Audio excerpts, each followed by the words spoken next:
এই নাও 2 লাখ টাকা। তোমার তো সোনার চেইন আর আইফোন দরকার ছিল, তাই না? কিনে নিও, আমি অফিসে যাচ্ছি। শোনো না, আজ আমার বোনের ছেলের জন্মদিন, আমার সাথে চলো না প্লিজ। তুমি চলে যাও, আমার কাছে একদম সময় নেই, আমি অফিসে যাচ্ছি।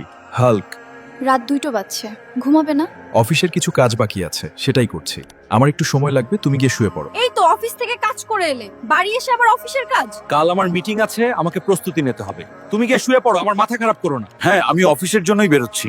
শোনো, আমার তোমার সাথে কিছু কথা ছিল। ইয়ার, এখন আমার কাছে কথা বলার একদম সময় নেই। তোমার কাছে আমার জন্য কোনো সময়ই নেই। মনে হয় তুমি আমাকে আর ভালোবাসোই না। ঠিকই মনে হয় তোমার। আমাকে শুধু এখন টাকা কামাতে হবে, কারণ আমার সাথে কথা বলে তো তুমি খুশি হও না। তোমার কি মনে আছে নাকি মনে করিয়ে দেবো? সাদিয়া, আমার শার্টটা ইস্ত্রি করে দাও, আমি অফিসে বের হব। নিজে করে নাও, আমি পারবো না। আমি তোমাকে এত ভালোবেসে বলতেছি, তুমি এভাবে কথা বলতেছো কেন আমার সঙ্গে? ভালোবাসা মানে কি তুমি বুঝ? যদি আমাকে ভালোই বাসতে তাহলে আমার সব শখ পূরণ করতে। আমার সব বন্ধুদের কাছে স্কুটি আছে, গাড়ি আছে, আর আমার কাছে কি আছে? কিচ্ছু না। ঠিক আছে, আজ থেকে আমি তোমার সব শখ পূরণ করব। দিন রাত এক করে দেব তোমার সব স্বপ্ন পূরণ করার জন্য। তবেই হয়তো তুমি আমাকে সম্মান করবে। এখন আমি তোমার সব শখ পূরণ করছি, তাই চুপচাপ খুশি থাকো। আমার কাছে আর ভালোবাসা চেও না।